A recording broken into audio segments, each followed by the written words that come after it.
Ladies and gentlemen, welcome to the Voice by Matt show. My name is Matt Bertho, and I'm your host. And today I have a very special guest. It's a guy that I watched growing up in the 90s, and I cheered for him really hard. He played for the Kansas City Chiefs.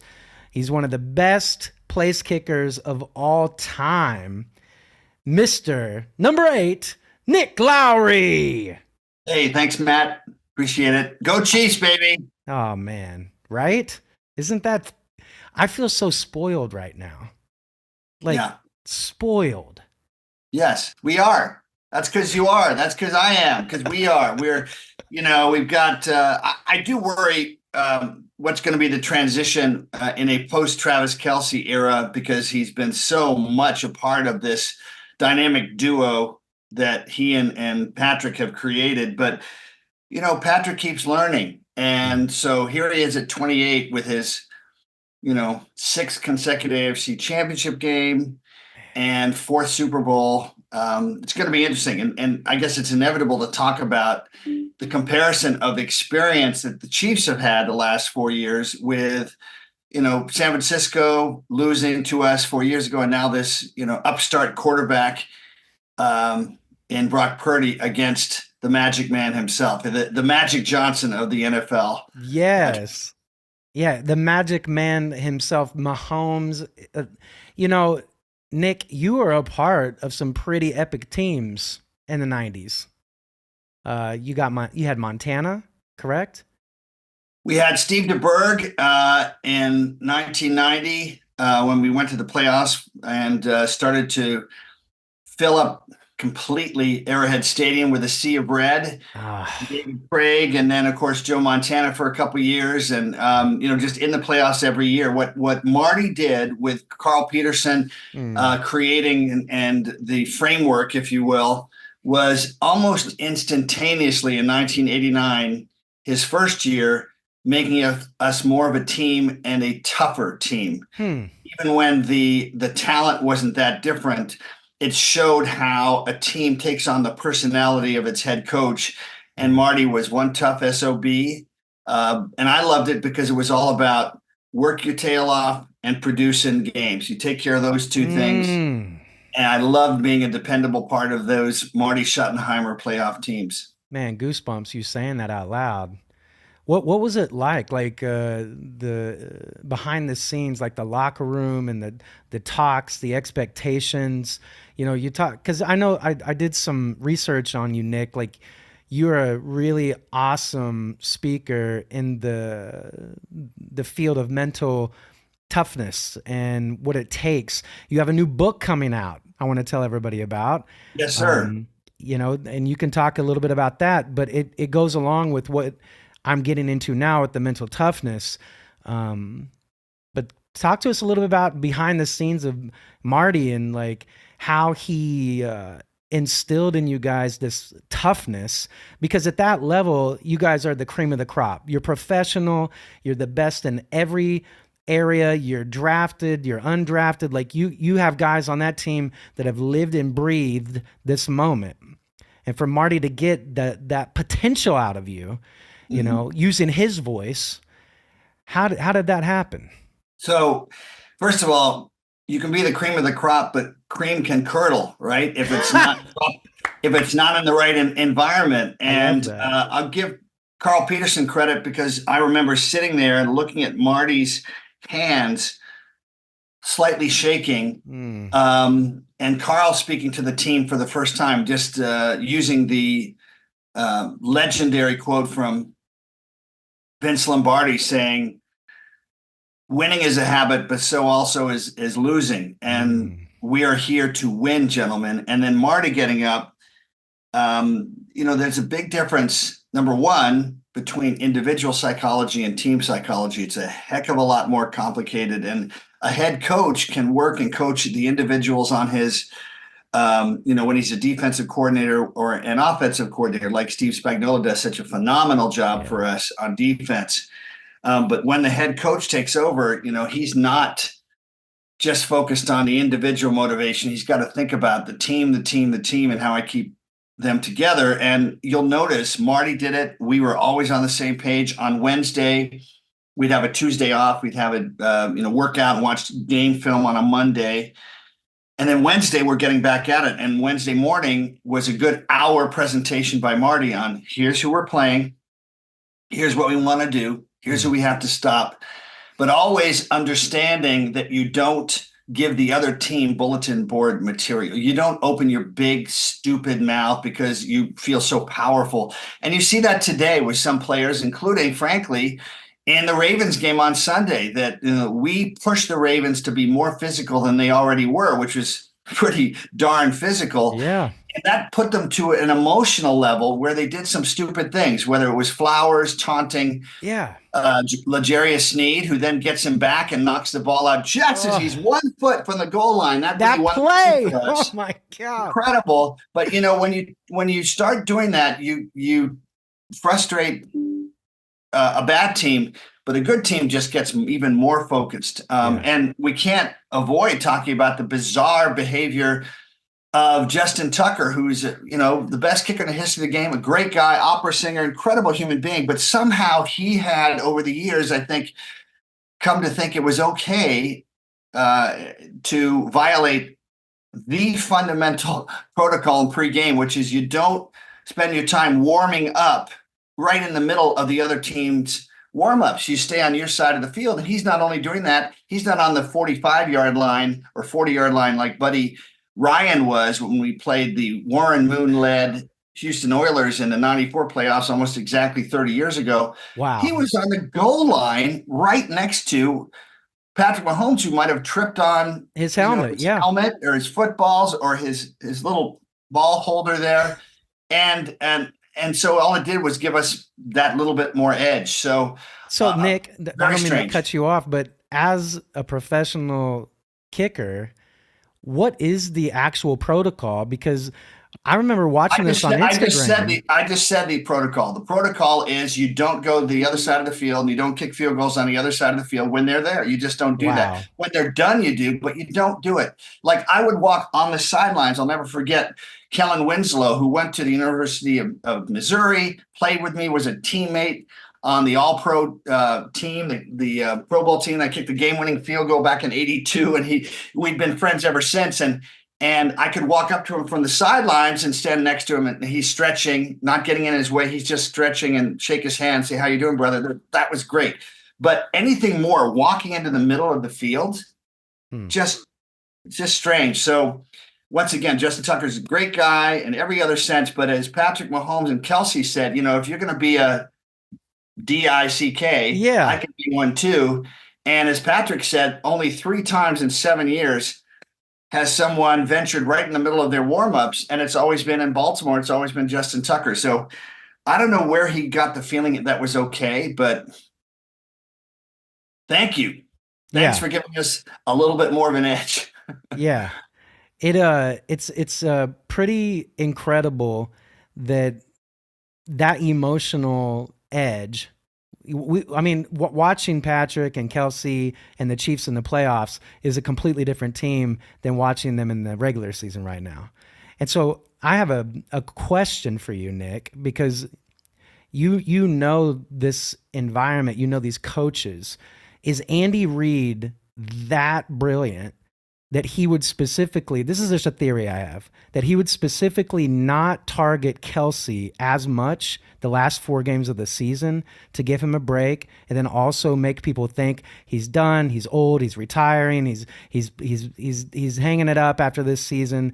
Is that like something that Reid and the staff would do? Is that like something that this brilliant coaches would do? Because what happened in the playoffs, because I had it in the back of my head, I'm like, man, Kelsey, I see it. He's fired up, man. He's ready to go. And so is that something that you think that Reid would actually do in the coaching staff? I don't think so, but at the same time, maybe a mild thing saying, hey, we've got to get the other receivers into the game, and this is the time to do it. But it can backfire on you. So I don't think that was a major thing, but maybe they just said, almost by default, we got to focus on getting the other receivers, Rashee Rice being the most important one, obviously, back into it. And, Kadarius Toney, unfortunately, just we can never forget what he did for us in the Super Bowl, helped win the game, but he's just been, lost this season. And MVS was lost too until the playoffs. So, in the end, the champions get a different gear in the playoffs, and that experience, to me, that's the difference. Is you look at Brock Purdy, I'm sure he'll play well, I'm sure he won't make a lot of mistakes, but you got a guy that's played in what will be his 4th Super Bowl, and every game after you win the Super Bowl, everybody's got a target on your back, your forehead, your chest, and every other part of your body. So they expect to deal with this kind of pressure because they've had to. So that's an advantage. You still have to play it. So the big thing that I say is message for Dallas Cowboy fans, Buffalo fans, and Baltimore fans, and the Kansas City Chiefs fans, and the players. Yeah. In the end, we don't deserve anything. None of us do. None of us do. And if we remember that, it's always about earning it. Yes. Just because you look better on paper and you had a game last week, as a kicker, I had to, if I missed a field goal, I had to get ready for the next one and flush it down my emotional toilet and move on. But if you had a good game, the same principle applies. You just got to remember, you always have to humble yourself, stay hungry, and earn it. And if the Chiefs remember that, stay humble and earn it, then number 3's on the way. Number 3 under Patrick Mahomes, number 4 overall. Nick, let's talk about that mental toughness and flushing it down the toilet, the emotional stress and anxiety and the crap that, people go through just in life, right? And it sounds like you wrote a whole book about it. Can you talk to us a little bit about that? Well, it's about, I tried to do it so it wasn't just a, chronological page turner, when I was first born, blah, blah, blah, blah, when I was 5, but more just looking at some of the seminal moments in my life and then looking at the lessons, what's been a great teacher. And one of the great learning experiences for me with Mrs. King and studying Plato and Socrates, asking the better question, what is good? What is the higher goal in life? And as a kicker, you are held accountable for the one miss you have. I had 2 consecutive seasons with 21 plus consecutive field goals. I was 22 for 24 the next year, and game-winning field goal in the Pro Bowl. That was 87% at a time when the fields were much more chewed up, when the balls weren't broken in like they are now. And kickers are better now, but they would have had a lot more problems with the field conditions we dealt with. But anyway, bottom line is I take the lessons as a kicker of how to focus, how to block out distractions, how to overcome being rejected 11 times by 8 teams, and realizing the inner growth that I had to go through in 2 years. I mean, we have these, self-help gurus that talk about 1 month, right? Yeah. And there's a lot of truth to that. But it's really being consistent. And so in 2 years, I went from not being ready for prime time on national TV against the Oakland Raiders when Darryl Stingley was still paralyzed in the hospital in Oakland, and I was playing with the Patriots, and being scared to death, just not being ready, to being mentally tougher and physically tougher, just because you begin to say, hey, bring on the arrows because I'm coming back. I'll pull out this arrow, I'll pull out this arrow, and I'll keep coming back, so that you shift the focus from self-consciousness and fear to just discipline and controlled aggression. So I'm going to talk a lot about that, and also the success, the idea that no matter what your success is, if it isn't tied to contributing, to helping others find their own purpose and destiny and contribution, then you'll always feel a little bit empty. Yes. So I have a question about the discipline and the routine, Nick. What was it that made you really dig deep for those 2 years? That's one. And then 2, could you give us like a good routine that you have now and that you had as a player that got you ready before the game? Did you visualize? Did you meditate? Did you pray? Like the food, like all those things matter. I mean, I start every day. I get into my freezing cold pool, which it is freezing cold now, although in a month it'll start to warm up more, because that's the mental challenge, what I call voluntary adversity, which breeds discipline, which is being bred out of us by this thing, because we're used to instant dopamine-based results and pleasure-based conditioning. So we have to be more intentional about reminding ourselves, refreshing the mind, reminding, a great word, how we really stay in control. And then there's gratitude, getting out of the pool. I'm frozen, and I meditate and pray that God and Jesus inform my ways. I know Patrick does that, and it's a beautiful thing. And then do something with it. So with regard to a game, it was not only intellectually thinking about the game, it was not just visualizing the game and the situations, but it was also, how am I going to feel in those moments? So that's really important. Yes. So anybody that can go on Amazon, buy at least one, if not two books on confidence. I will just let you, I would buy this book. I'm not sure if it's even still in print. It probably is, but this is now 30 years ago, beginning of training camp on confidence. And when you intentionally think confident, affirming thoughts, this is something that former Olympic cycling sports psychologist, Dr. Andrew Jacobs, who worked with me for a long time, it's the first thing he asked me to do. And I never thought of that, being intentional. Fill your mind with simple, positive thoughts. Yes. And then, of course, it's also the dogged mountain goat determination. You know, you're going up this slope, and you've seen those pictures. Those goats, they've got almost no edge, but they hang on there. There's something that connects them to the mountainside, to the journey, so that they don't fall down and kill themselves, if you will. There's just a determination and a belief. And I think that's fed if our belief and determination are about that we're going to honor our parents, honor the people that are the mentors. If we didn't have good parents, honor the people that were there for us, coaches, teachers, mentors. And then, of course, contribute that sense of my skills, my unique gifts that God's given me are different in everybody. That's to me the best thing. That the gift is we are all unique, and the journey is to find how unique we are, harness it, and then use it for success, and use that as a map for others to do the same thing. That's always a circle of success.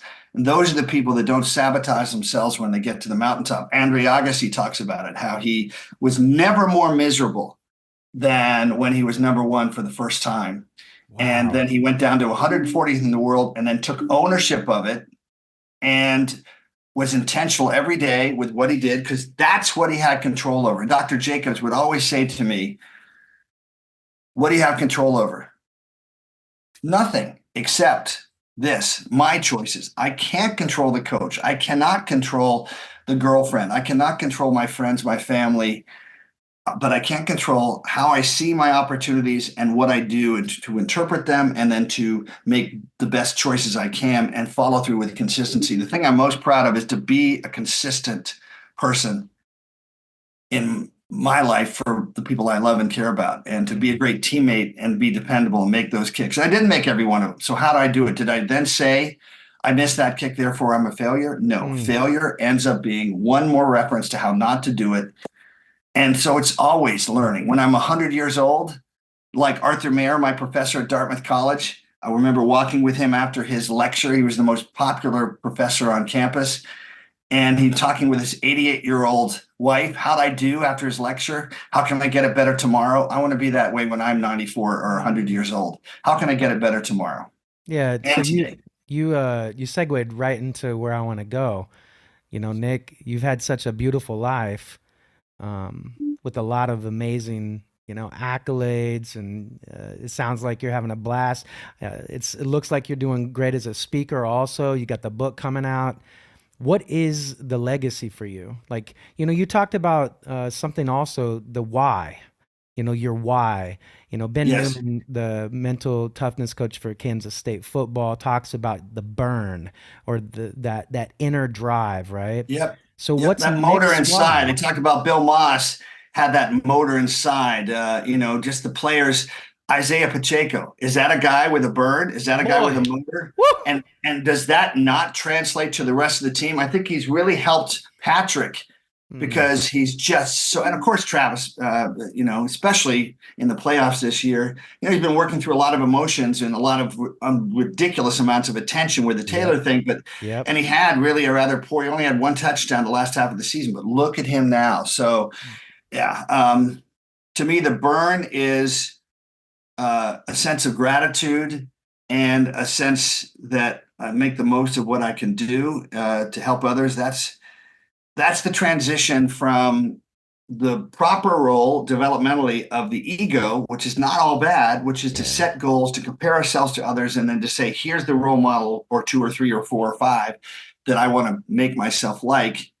But then to transition from the choices that have to do with the appetites of ego and having to be the one to a spiritual depth, that we all have a connection to each other if we look for it. And that's really what's so beautiful about 17 years of Champions for the Homeless, 27 years of Native Vision, and my nation building leadership program for Native kids who are also homeless in some ways because of what's happened to Native peoples in American history. And yet they dig deeper. They have a sense of universal wisdom that we could take advantage of. So what's in it for me is just to keep growing as a human being and growing in wisdom, in love, in gratitude, maybe a little patience, and hopefully humor too.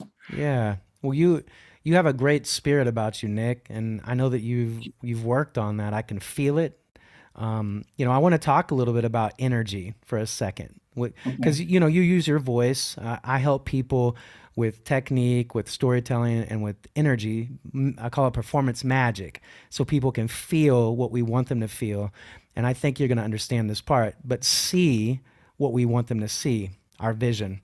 And I see those visions. When you're speaking to me, I feel it. I have goosebumps all over my body right now telling you this. As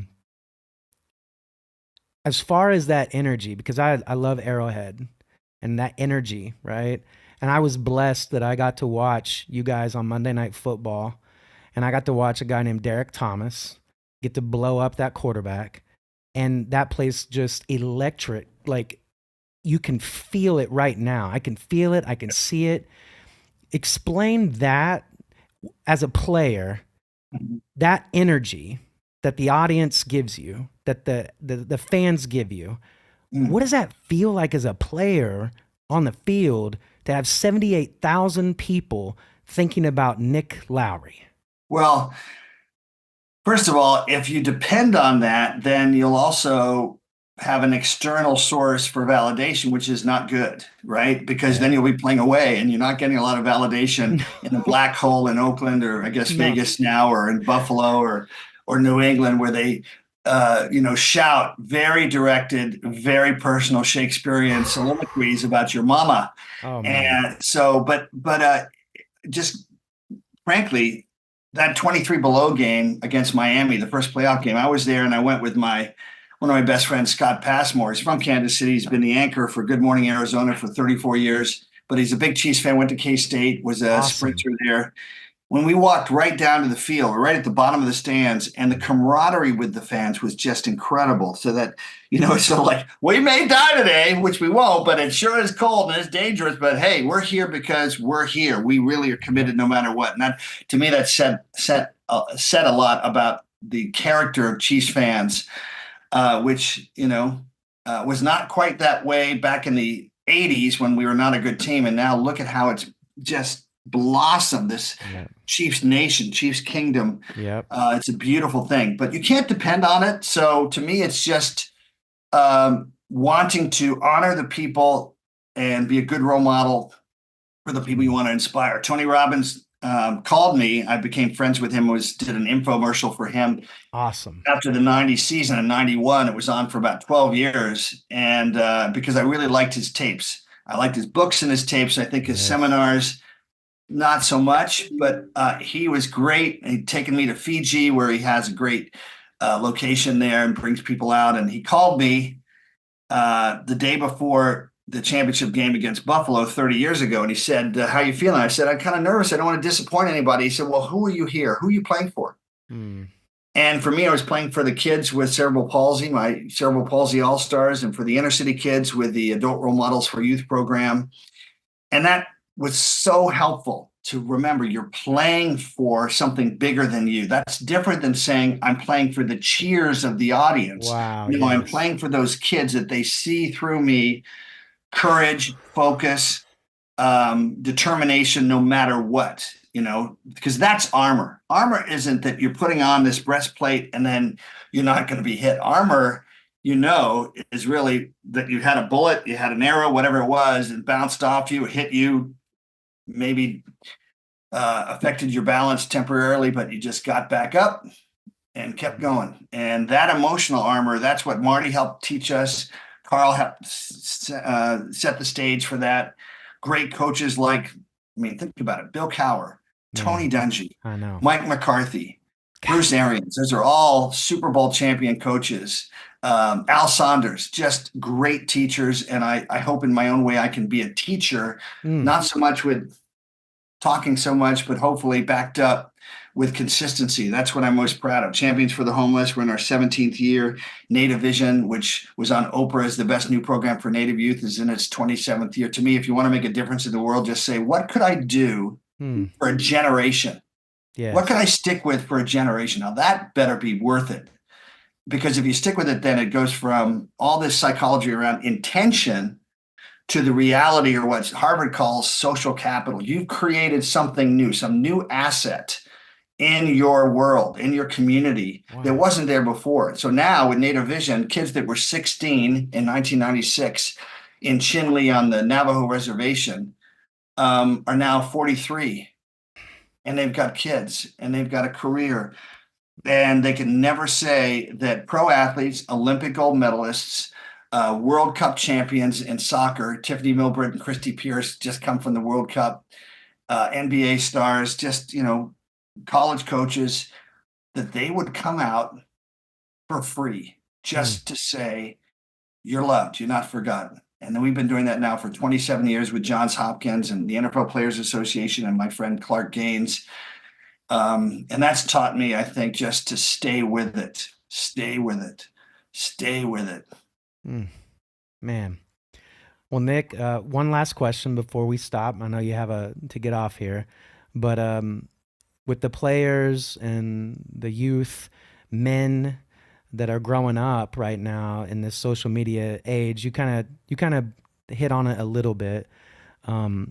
What's the biggest advice you have for the players right now and these men growing up as a father, as a husband, to help them be the best version of themselves they possibly could be? Well, first of all, we are in a time where algorithms and social media attempt daily, hundreds of times, to make us feel sensitive and vulnerable and divided. And so whether it's a man or a woman, don't put your stock in social media, put your stock in God and your purpose and in your right, consistent focus and actions every day. And remember that 75% of the people in this country are good-hearted, maybe much more than that, but they're common sense people right in the middle. They're not right. They're not left. Yeah. They believe in hard work. They believe in being good family members. They believe in being role models. And there are exceptions on the right. There are exceptions on the left. And just be the exception right in the middle, not in terms of not making hard choices, no, but in just being someone whose actions speak so loudly, to quote Coach Marv Levy back in my first year in the NFL with the Chiefs. Your actions are so loud that no one hears what you're saying. I love that. That's beautiful. Well, Nick, thank you so much for being on the podcast today. We're going to get this out to everybody Super Bowl week so they can watch Nick talk and see him. And okay, we got to do this, like prediction. Chiefs, 49ers, Super Bowl. What you got? I got it. 26 Chiefs, 26 49ers, 17. I love it. We are going to have 4 field goals from Harrison Butker, who's the other side of the coin, just quiet, humble, incredibly clutch and dependable. And, the experience is going to pay off. I think Brock Purdy, there'll be a time when it's a close game, but I think ultimately, we've allowed an average of under 4 points per game in the second half. And if we can do what we did in Baltimore, which was start off in the first half and shut them down, it's going to be hard to beat us. So, and I'll leave you with this one quote, by the way. I wrote this for the YMCA for Adult Role Models for Youth with my friend Gene Dooley, who ran it back then. And it really says it best, which is, it's not the brightness of the spotlight on you, it's the intensity of the light within you. That's what matters. That's great. So if people want to get a hold of you, Nick, how can they get a hold of you? And then tell them when they can get the book. Well, it'll be coming out next month. It's called Naked and Alone with 80,000 People. And I'll be announcing that. But you can go to Nick Lowery, NickLowery 88 on Instagram. You can message me there. You can find me at Nick Lowery, Nick the Kick on Facebook, and obviously in LinkedIn. And you can go to nicklowery.org or nicklowery.com. By the way, we have some really nice necklaces. And here's one of them right here. That Patrick Mahomes' mother has, and Clark Hunt, and a $300 donation, which you can write off if you go to that website, and then you email me on the website with your address. You'll get one of those really nice necklaces, and all of that goes to helping the homeless right here in Kansas City. And we hope to start something in Kansas City as well, but especially, in Phoenix at St. Vincent de Paul. I think I'm going to do that today. I think everybody should go ahead and do that. Well, thanks for being on the podcast, Nick. And we will see you guys next week. Go Chiefs! Go Chiefs, baby. Let's do it. Let's go.